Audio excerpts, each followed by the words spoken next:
Muito bem, vamos lá, pessoal. Estamos aqui em mais um Papo de Infra, né? O podcast aqui do Move Infra, que a gente fala bastante aqui sobre a infraestrutura do Brasil, a infraestrutura que move o Brasil. E hoje, especificamente, a gente vai falar de agro, a gente vai falar de combustível, a gente vai falar de granel líquido. Vamos entender o que é essa história de granel líquido. Estou aqui com um cara super bacana, mineiro de Belo Horizonte, né? Meu conterrâneo lá das Minas Gerais, Fulvio Stomelin. O Fulvio está acabando agora de assumir recentemente aí como presidente do grupo da Ultracargo, né? Uma empresa do grupo Ultra, que é nossa associada no Move Infra, que faz toda essa parte de logística de combustíveis e de granéis líquidos, né? Então, a ideia nossa aqui é a gente entender um pouco, para o público em geral, é muito, às vezes, difícil entender o que a Ultracargo faz. Vocês fazem um pedaço super importante dessa cadeia logística, né? Vocês estão em vários portos, vou deixar você explicar como é que esse combustível, muitas vezes ele chega por onde e qual que é o caminho que ele percorre até chegar lá no posto de combustível, a gasolina, o diesel. Como é que é essa logística que vocês trabalham? Bom, vamos lá. Primeiro, a Ultracargo é uma empresa com quase 60 anos e durante esse período ela veio evoluindo muito na sua capacidade de armazenar granéis líquidos, ou seja, produtos químicos, combustíveis, derivados que são líquidos e que ficam armazenados em determinados locais. E falando de locais, né, só as localizações da Ultracargo, começando do norte do Brasil, Vila do Conde, e aí já passando para o Nordeste tem Itaqui. Vila do Conde é Belém. Belém. Belém, perfeito. Aí passamos por Itaqui, que é pertinho de São Luís do Maranhão. Tá. Depois Suape, Pernambuco. Depois Aratu, pertinho de Salvador, na Bahia. Rio de Janeiro. Aí chegamos em Santos.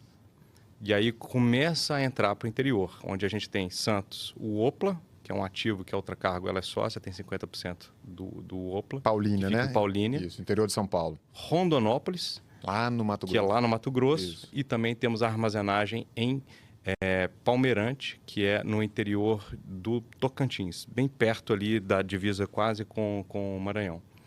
A gente vai falar de Palmeirante já, que isso é uma novidade aí, né? Tá sendo inaugurado esse terminal, a gente fala dele já. Né? Mas então, aí o navio chega então nos portos brasileiros, vocês estão lá, vocês têm os terminais portuários. Como é que é isso? Ele traz o quê? Ele traz diesel, ele traz a gasolina? Como é que funciona essa logística? Ele traz o que o nosso país precisa para poder viver, para poder andar, para poder ter energia, para poder comer, para poder alimentar animais, para poder fazer as mais diversas coisas. Então, o que nós temos são parques de tankagem e a toda a infraestrutura associada, obviamente, para receber esses mais diversos produtos que chegam no nosso país, ficam armazenados lá para serem expedidos aí para onde for. E aí eu vou falar um pouquinho dos produtos apenas como exemplos. Só que do outro lado também, essa mesma tankagem ela pode ser usada para produtos que precisam ser exportados para outros países e também cabotados para outros portos, dos quais a gente também tem a nossa presença, ou outros portos diversos dentro do Brasil. Então, dando alguns exemplos aqui. Por exemplo, o Brasil não é autossuficiente no diesel. É um produto que o Brasil demanda importação e demandará cada vez mais na medida que o país for crescendo. Lembrando, né? Energia é PIB. Então, você está nesse ciclo de prover energia para o país, você está provendo PIB para o país. Então, vamos dar o exemplo do diesel, que é um exemplo super claro, super clássico. Você tem o diesel que chega, né, importado nos portos, a Ultracargo recebe esse produto dos nossos clientes, armazena nos nossos terminais e de lá ele pode ser expedido tanto, eventualmente, diretamente para o consumo das pessoas, né, nos postos de combustíveis, quanto para as bases das distribuidoras que contratam a tankagem conosco. Esse é um caminho super clássico do diesel, pode ser o mesmo para a gasolina também. Por outro lado, falei da exportação, o Brasil também exporta alguns tipos específicos de álcoois, ou etanol, né? Alguns tipos bastante específicos e mesmo etanol carburante. Então, ele faz o caminho contrário. Ele sai do seu produtor ou do seu outro centro de armazenagem, chega no nosso terminal, fica armazenado lá e os navios exportam ou até cabotam isso para outras regiões do Brasil. Mas tem outros produtos químicos super interessantes também. Por exemplo, o ácido fosfórico. Todo mundo bebe refrigerante, né? Mas pouca gente sabe que existe um componente no refrigerante que é o ácido fosfórico, que ele é usado exatamente para diminuir aquela sensação de açúcar, né? Refrigerante tem muito açúcar. Então, esse produto fica armazenado nos tanques da Ultracargo. Ele é recebido importado, fica armazenado nos nossos tanques. Dali, ele vai para as indústrias que processam esse ácido e colocam ele no produto final. E ele vai ser consumido, por exemplo, como refrigerante. Ou do consumo do próprio ácido fosfórico, inclusive em ração para pet, ração animal. Ele é um componente importante da ração também e segue o mesmo processo. E diversos outros produtos do dia a dia, seja produtos de beleza que usam componentes específicos, produtos alimentícios também, alguns óleos específicos para alimentos. O portfólio de vocês lá, eu estava dando uma lida rápida, né? Eu vi que, por exemplo, alguns óleos vegetais para fazer chocolate, por exemplo, passa pelos terminais de vocês.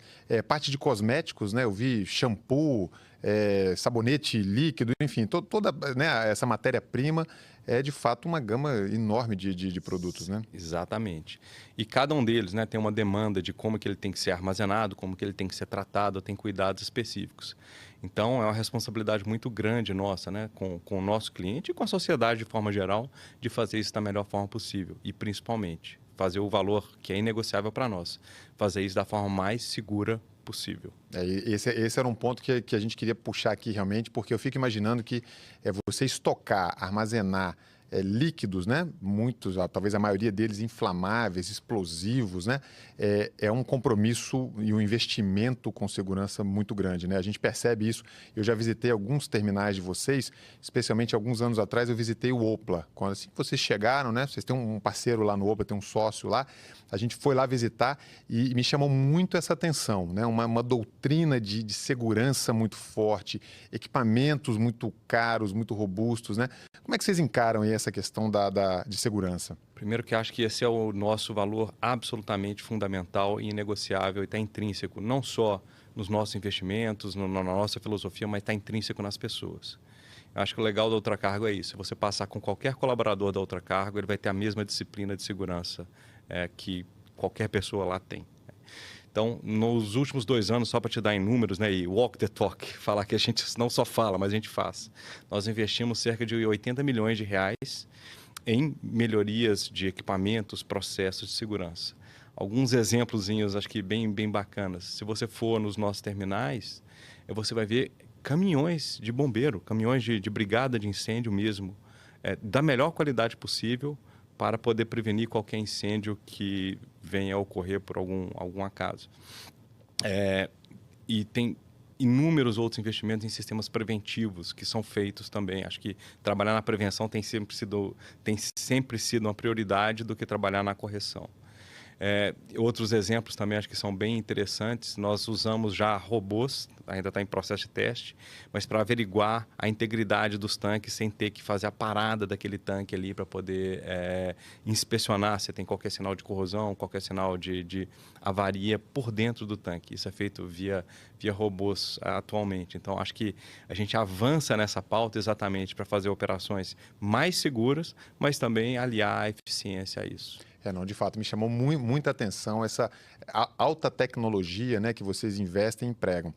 E falando de Opla, falando de Paulínia, isso me dá um gancho importante, Fúvios, que é a questão dos biocombustíveis aqui no Brasil. O Brasil é uma potência em termos de biocombustíveis. A gente tem um programa aqui super consolidado, que é o programa do etanol. E quando eu visitei lá o terminal de vocês em Paulínia, que vocês chamam de Opla, né? Me chamou muito essa atenção. Na época, vocês estavam começando um projeto de uma conexão ferroviária, né? A ferrovia passa bem ali ao lado, né? A malha paulista da Rumo, que também é, por coincidência, associada nossa aqui do Move Infra, e tinha um projeto de conectar, porque tinha toda uma história, queria que você contasse para a gente, do etanol de milho, né? O Brasil está muito acostumado ao etanol da cana, mas tem um mundo novo aí acontecendo, que é o etanol de milho. Como é que está aquela situação lá em Paulínia? Eu acho que é uma situação bonita de se ver, porque, primeiro contando da história, né? De onde surge essa ideia. Acho que vem da filosofia da Ultracargo de oferecer soluções que sejam eficientes, soluções logísticas que permitam integrar o país. Essa integração é o que dá eficiência na produção, na produtividade de qualquer item. E o caso do etanol de milho, né? A gente vê como é que tem sido a evolução do etanol aqui no Brasil, o crescimento da produção de etanol no Brasil, ela tem vindo do etanol de milho. E isso principalmente está no Mato Grosso, que é onde você tem as maiores plantações de milho. O etanol de cana, se você olhar o comportamento dele nos últimos anos, a produção dos canaviais tem sido razoavelmente estável, além dele ser um produto que concorre muito com açúcar. E quando o açúcar no mercado internacional está pagando muito bem, tende a haver uma redução na produção de etanol. Então, você tem que suprir essa demanda por etanol, né, de uma forma ou de outra. E aí você tem o etanol de milho entrando com uma produção que é super eficiente do ponto de vista de custo, que ele é razoavelmente imune às safras. Então, você tem um milho que pode ser armazenado ao contrário da cana. Ele é estável, Ele é né? estável. Ele é estável o ano todo, né? Em termos de volume, né? Em termos de insumo, né? Só que o problema é que ele está longe. A produção do milho ela não está perto dos grandes lá no Mato centros Grosso. consumidores. Está lá no Mato Grosso, né? No extremo oeste do Brasil. E aí vem a nossa conexão, aquilo que a gente quer juntar o consumo da produção e fazer isso de forma eficiente. Então, esse etanol que é produzido no Mato Grosso, só para te dar uma noção, pouca gente sabe disso, mas todo mundo sente ali no seu automóvel todos os dias, né? Quase... O etanol de milho hoje ele é quase 1/4 do etanol que é produzido no Brasil. O etanol que é oriundo do milho é quase 1/4 da produção que é no Brasil. Já está nesse patamar. Nesse e crescendo, patamar, né? E crescendo muito. Da safra de 2023 para 24 e 25, houve 30% de crescimento nesse produto. E é, de fato, um motor que vem criando, né, a molécula marginal, a molécula adicional do etanol. Então, todo o crescimento que a gente tem tido de etanol tem sido basicamente do etanol de milho. Só que essa produção, como eu disse, está lá no Mato Grosso. E como é que você traz ela para os centros consumidores, né, que estão muito mais próximos aqui a São Paulo, Rio de Janeiro, Belo Horizonte, né, os grandes centros consumidores que estão muito mais perto da costa? É um caminho muito longo, e ingrato, eu diria, né, para se fazer de caminhão. Imagina a quantidade de caminhão que seria necessária para poder fazer todo esse trajeto. E aí vem a parte que você comentou. Nós temos o terminal nosso em Rondonópolis, que tem um desvio ferroviário lá, um desvio ferroviário super eficiente. E nós temos o Opla, que está aqui em São Paulo, e construímos um desvio ferroviário aqui igualmente eficiente, para permitir o quê? Que entre uma composição lá em Rondonópolis, carregue de etanol, que é produzido ali na região, que acumula toda a produção da região, traga aqui para o Opla, e descarregue o etanol aqui, para daqui ele pode seguir para as bases das outras distribuidoras, para aí sim ser distribuído para o uso dos consumidores. E é fazer isso com eficiência. É fazer isso retirando a emissão de carbono da atmosfera, é fazer isso deixando as estradas mais livres para outros produtos.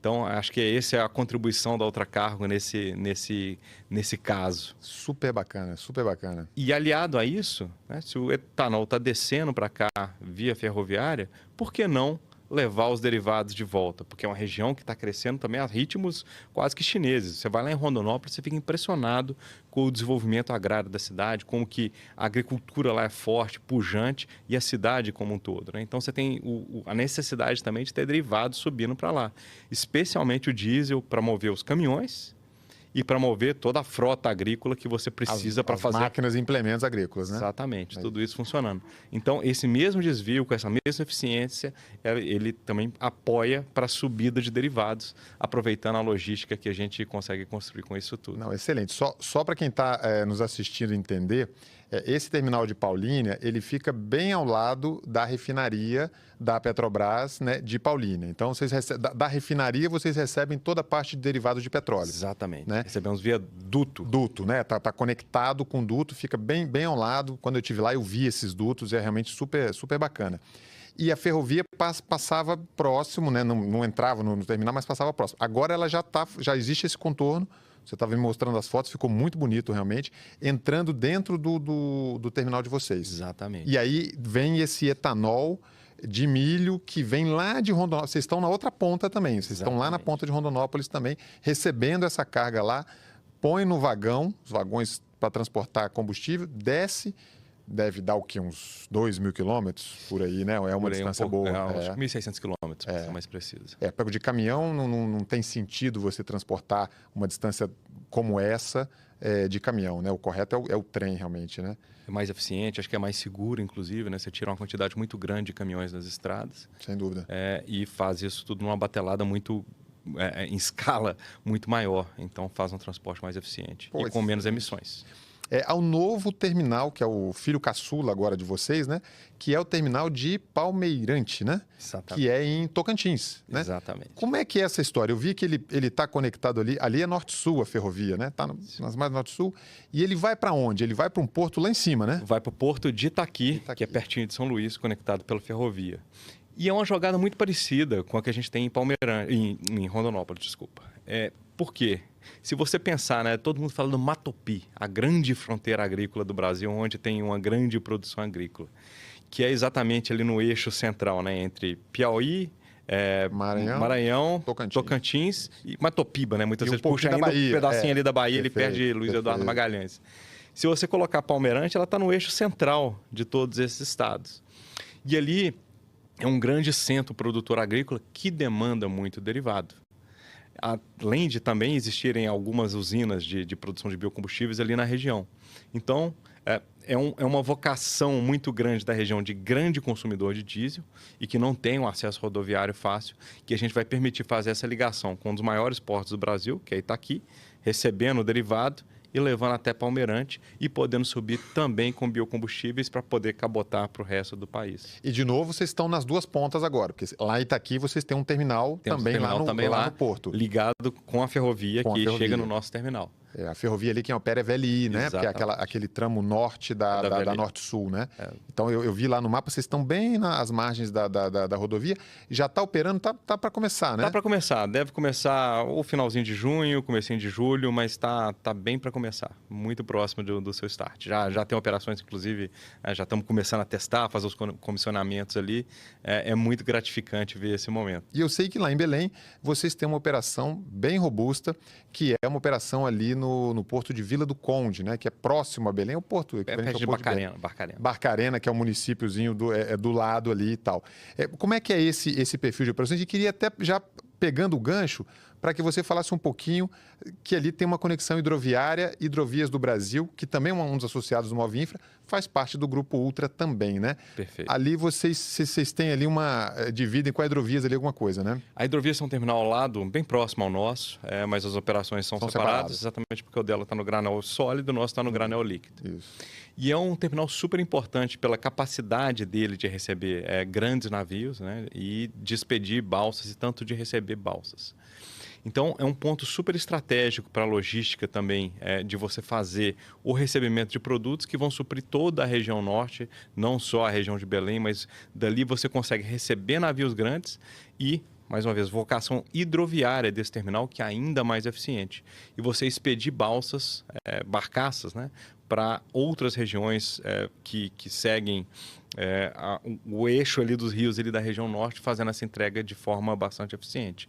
Assim como você também tem como receber biocombustíveis via barcaças, armazenar no terminal e eventualmente expedir, cabotar ou até, quem sabe, exportar para outros países a partir do terminal de Vila do Conde. Então é mais um desses, né, que faz aquilo que a Ultracargo tem em sua missão, que é promover essas conexões, é promover uma logística eficiente através da conexão com outros modais, através da conexão com seus próprios terminais, fazendo sempre da forma mais eficiente. Uma coisa que me chama muita atenção ali na região norte é porque muitas cidades não têm rodovia realmente, né? Nós estamos falando em cidade no meio da selva e tal. Algumas cidades sim, talvez ali no Pará você tem alguns eixos rodoviários, mas quando pensa mais para dentro, né? Aquela Amazônia mais, aquele Brasil mais profundo, não tem realmente rodovia, né? Então, fica essa questão, como é que o combustível chega nessas cidades, né? Porque ali você precisa de combustível para tudo, até para gerar energia elétrica, né? Para as pessoas terem energia elétrica e tal. Então, esse terminal de Vila do Conde, eu acredito que ele seja muito importante para essa logística do interior do Amazonas, né? Através de barcaças, né? Ele recebe os navios, armazena e expede via barcaças para poder fazer essa conexão com essas cidades que são abastecidas somente via hidroviária. Então é para isso que a gente está lá, tão bem posicionado e cuidando dessa parte do Brasil com uma logística bastante eficiente. Poxa, de outra forma, não poderia ser feito. Pois é, porque realmente para ter o acesso lá não é fácil. O Brasil é um país tão grande, um país continental, e o país precisa de toda essa logística, né? Você imagina a logística de tirar um combustível do Mato Grosso, trazer esse combustível para São Paulo e vice-versa, fazer a logística reversa. Os desafios são enormes, né? São gigantescos e demandam muita infraestrutura, né? E, Rony, assim, o que eu acho que a gente esquece, né? Que isso é a maior justiça social que a gente pode fazer. Né? Esse é o maior bem que a gente pode fazer. Se você faz uma logística de forma ineficiente, você está tirando poder de compra do consumidor. Você está deixando o produto mais caro para ele. Você está, de certa forma, empobrecendo ele. Ao contrário do que fazendo o que a gente faz, buscando a logística mais eficiente possível, você une produtores e consumidores da forma mais eficiente possível. O produtor vai querer produzir mais e o consumidor vai poder consumir mais. Eu acho que esse é o trabalho mais belo, assim, acho que é a forma mais incrível da gente encarar o nosso papel como promotores do desenvolvimento nacional. É verdade. E olhando para o futuro, olhando para frente, Fúvio, a gente tem um desafio muito grande agora de transição energética, né? De troca de matriz fóssil por matriz renovável.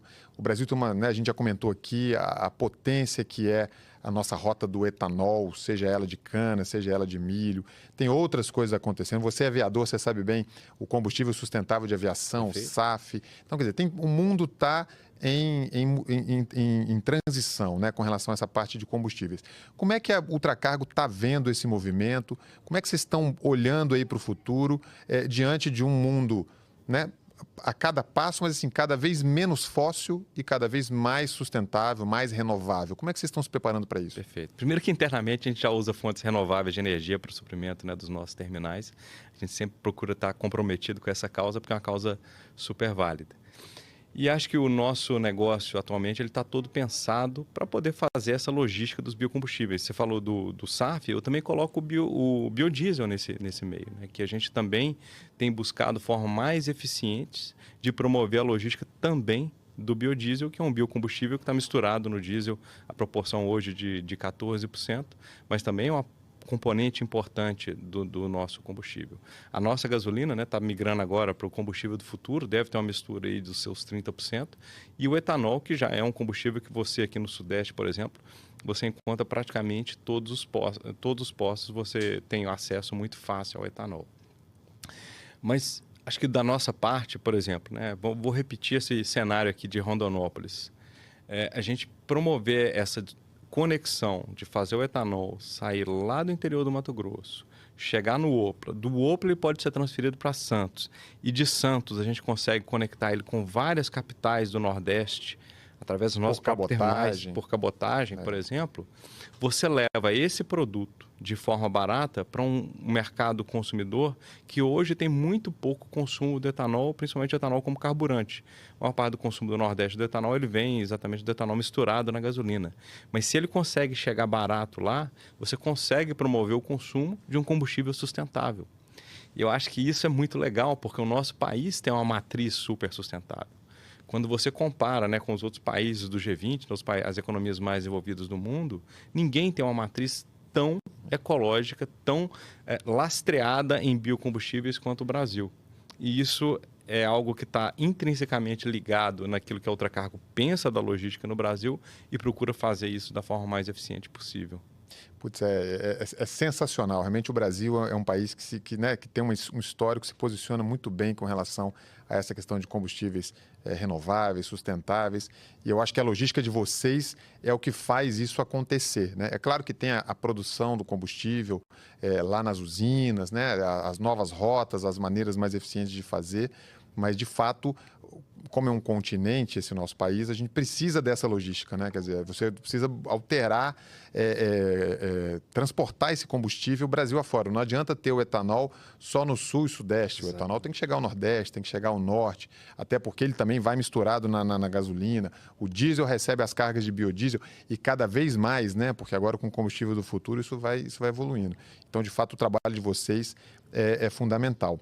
Fulvio, eu queria te agradecer. O tempo aqui passa rápido, né? A gente vai aqui, uma conversa de mineiros aqui, a gente vai bater num papo descontraído, mas eu acho que foi muito importante a sua presença aqui. Bom, queria abrir aí para suas palavras, considerações finais e já agradecendo enormemente pela sua presença e por ter aceito o nosso convite carinhosamente aqui do Move Infra. Obrigado, Rony. Obrigado mesmo. Acho que é um prazer poder falar um pouco dessa empresa que é tão apaixonante. E tá no Move Infra ajuda a gente, né, a entender pautas do setor, entender objetivos em comum e a gente conseguir fazer algo a mais para o nosso país, porque acho que sempre a união é o que permite a gente ir além, transcender o que sai ali do nosso núcleo, né? Então, agradeço muito esse momento, agradeço a todos pela audiência e por ter a oportunidade de falar um pouquinho sobre a Ultracargo. Legal, bacana. Pessoal, é isso. Queria agradecer aí a todos que nos acompanharam. Obrigado pelo seu tempo, obrigado pela sua disposição, né? Continue sempre nos acompanhando aí pelas redes sociais. A gente tem uma pauta super interessante para quem é da área de infraestrutura, mas também para quem não é, para quem quer conhecer, para quem tem curiosidade para entender como é que as coisas se movimentam nesse país, como é que o Brasil se move. E agora com essa pauta aí do agronegócio, dos combustíveis, dos biocombustíveis. Então, fique ligado aí nas novidades do Move Infra. Obrigado pelo seu tempo e até a próxima.